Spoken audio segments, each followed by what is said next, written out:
What's going on, guys? My name is Amrock and welcome back. Today, we're talking about beta. We're talking about the beta elite specs that are being released. They are on testing starting now, and we were given the opportunity to test a Guardian, which is the Willbender, the Necro, which is Harbinger, I think it is Harbinger, and then we have the Virtuoso, that's a Mesmer. I created him to look like Sneb. He has a little bandana on, so Sneb, this is for you, buddy. So whenever you log in, you have 3 character slots. There's 1, 2, and then the one that I have now. Whenever you log into the world, you will create your character. You also get this fancy little banner up here to let you know that progress and rewards earned by the beta characters will not be saved. So heads up, you will not have access to quite a lot of things like the trading post. You will not have access to your guild, and you also won't be able to sell things. So right click, you can't sell anything. I'm not sure if you can deposit things. I know for sure you can destroy them, but let me see. Okay, so you could salvage things and deposit them. Now, because this is created on a beta tune, it's just like anything else. They know what's in your account. They'll say, hey, this character salvaged this and they got this many things on their account.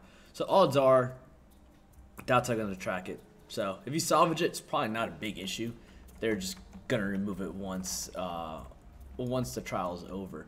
Now this is open to everybody. So if you're free to play, you got the expansions, as long as you're in good standing, meaning you're not banned, you're able to play with these classes. Whenever you get onto a game, you get this gear. So far what I've heard is you get the gear that you had on your other account. So whatever you last logged in on, you're gonna get those stats. But if you don't have that, that's not really an issue. You open up one of these gear loots and you'll get a wide array of things, and they're also stat selectable. So if you see right here, it says double click to select stats. So you get stat selectable exotic gear.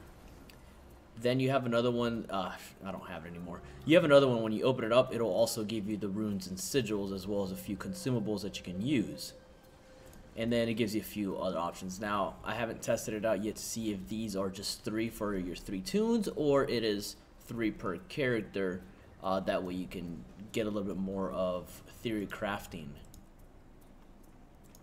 So let's take a look at this. Visually, I am enjoying the Virtuoso. The Virtuoso is such a nice class. And, I mean, what else would you expect from a Mesmer, right? Mesmers have always had this very entrancing look. It's all about the way it looks. It's all these cool little fancy clones and mobility. So this is what he looks like. Got a little purple hue, just like all the other Mesmers. So then we got the flying cutter, which is like the first, your auto attack, right? So every 3 hits will cause a flurry, and this flurry just does some extra damage. So 1, 2, 2. So it looks nice. It really visually looks nice to have. Then you have your Tusco. Your Tusco is a fan of daggers that returns to you. It also will stock a blade if its attack hits at least 1 target. So if you look up here, it should stock another blade from doing that. So there we go. You saw a 4th illusion. For the sake of the way this class is created, since you don't use clones, let me get out of combat. For the sake of how this class is created, you don't have clones and you don't have shatter skills. But these things right here, the Bladesongs, they will be considered your shatter, and these will be considered your clones. That way your abilities work. That's just the way that was coded. Then you have your Dagger 3. So this is going to launch a slow-moving telekinetic storm of daggers that damages your foes as it passes through. And with each interval, the blade storm will fire blades at nearby enemies.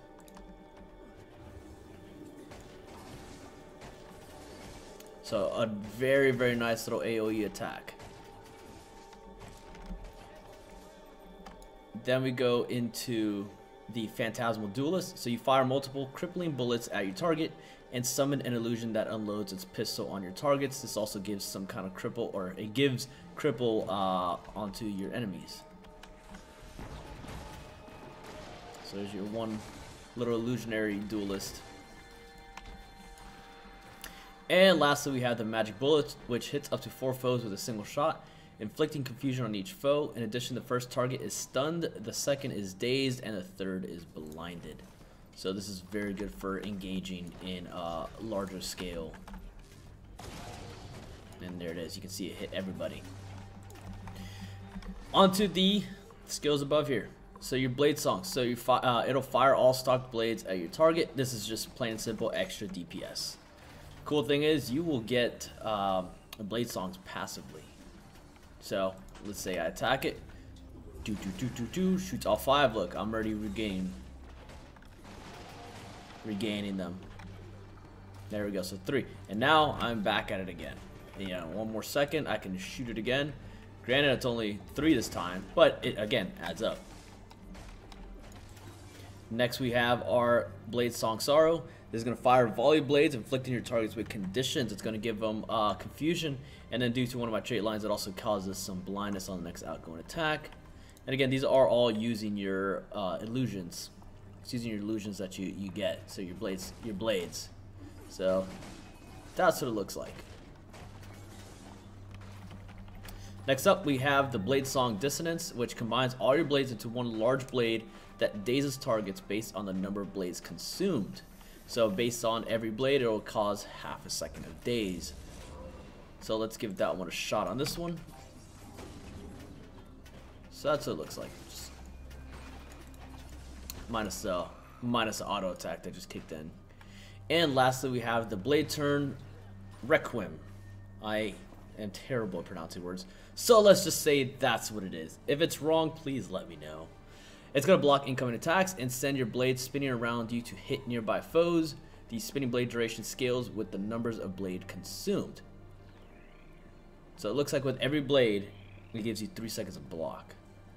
So let's give that a shot. So this is what it looks like.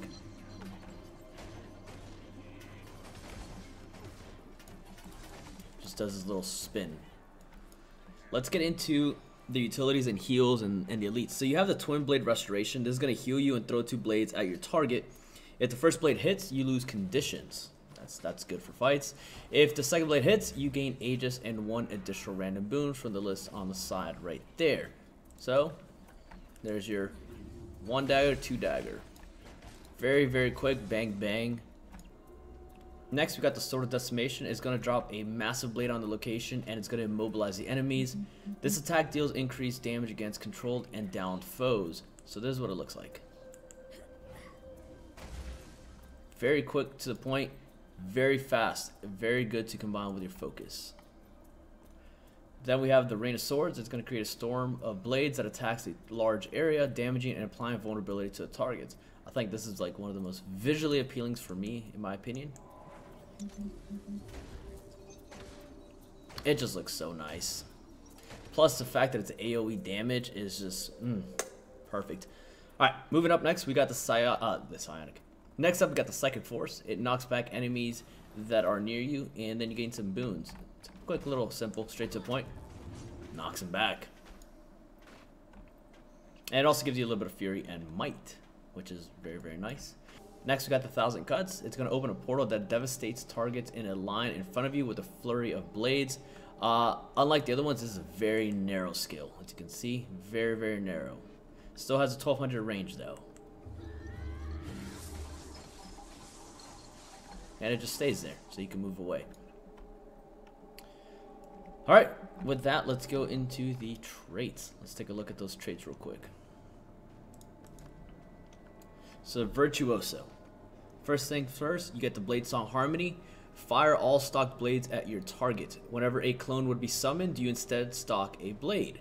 Blades persist indefinitely until used. Your Shatters are replaced with the Bladesongs that consume your stocked blades, but still count as Shatters for the purposes of core traits. This is what we were talking about earlier, where you don't have those Shatters anymore, so they just changed the codings that these are considered Shatters. You have Blade Turn Refrain, which it will grant Aegis every time you use one of these skills above here. Then you have the strike damage is increased against foes within the range threshold, which is mental focus. So as long as you're within 600 range of them, your damage will increase by 7%. Then you have the Jagged Mind, where your blade attacks have a chance to inflict bleeding on critical hits. We have Deadly Blades. Your blades will inflict vulnerability on critical hits. Your Duelist Reversal. Blocking or dodging an attack will grant some boons. It's going to give you some quickness and fury. Your Phantasmal Blade shoots a blade at the Phantasm's current target. A Phantasm that successfully completes their attack, launch a blade at their target and grant you fury when they expire. Next, you got the Sharpening Sorrow. You gain fury when you activate Bladesong Sorrow. Fury increases your expertise by 150. Quiet Intensity. Fury gives an increased critical hit chance. Gain ferocity based on your vitality. This will give you a 30% crit chance, and your crit chance increase an additional 10%. You also gain ferocity based on the percentage of vitality by 10%. And then on the last column we have the Riposting Blade and Psychic Riposte. So blocking or dodging an attack stocks a blade and shoots a blade at your attacker. It shoots a blade at your target, straightforward. Every time they hit, you just retaliate. Infinite Forge automatically stock blades while below the minimum blade count. So as long as you have under 3, you're going to get an extra blade every 3 seconds, which is something that I really enjoy because it keeps uptime on these. Bladesong. Bleeding you applies, deals increased damage. Stock a blade after applying enough stacks of bleeding to foes. Visually, you have these cool little blades at all times, which is very, very nice. It's a very nice touch. It looks like defense. So let's give this a shot in PvP and let's see how it works. There's quite a lot of things that I want to show you guys about how I enjoy this class. So once it starts coming up, I'll wait for about 2 or so to come up.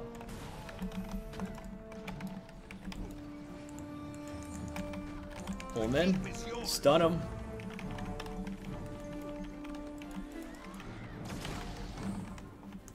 Knock him back.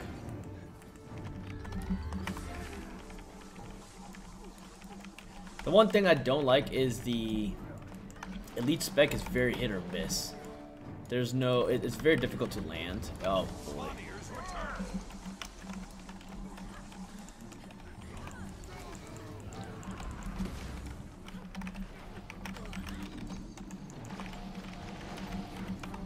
So the elite spec is very difficult to land for the sake that it is a cast time, but it has quite a long cast time.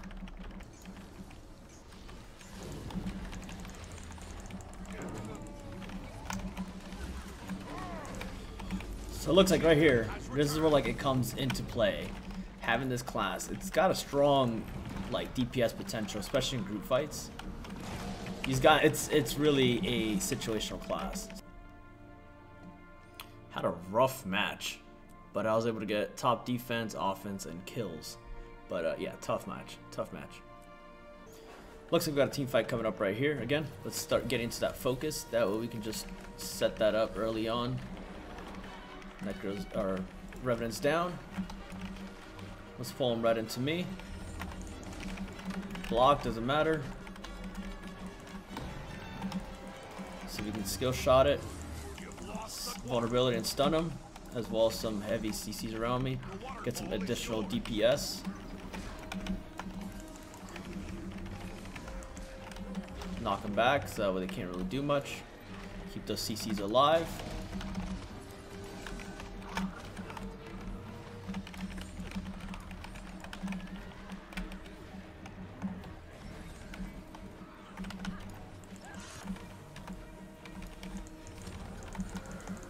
So this is what I like about it. It's a good class for setting things up like that. And right here, CC them back out. Just when I think they can get your friend down. Nope. Get that F4 to get some defense going through. Okay, group fights, go ahead and throw in that pistol.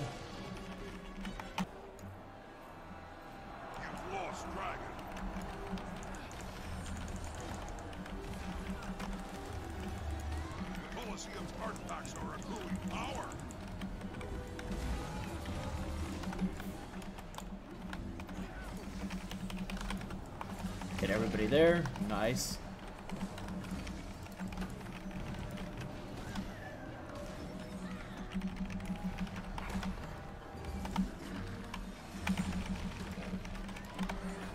See him.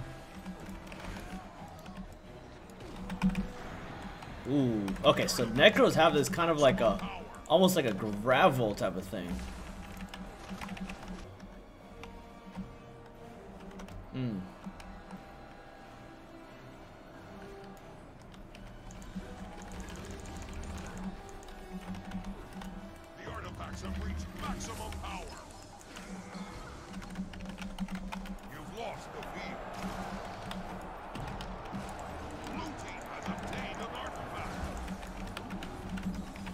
go. Come on, come on, come on.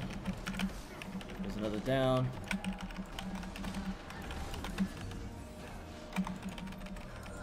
Pull him over. Get my guy up. Get him up, get him up, get him up, get him up. So, final verdict, guys. I really enjoyed it so far. It was a great first impression with this. I really look forward to how the developers are going to keep developing this. But the only concern, like I said, it's this right here. This takes quite a while to create. It looks great. It just takes quite a bit to do. But it looks cool. Just like this looks cool as well.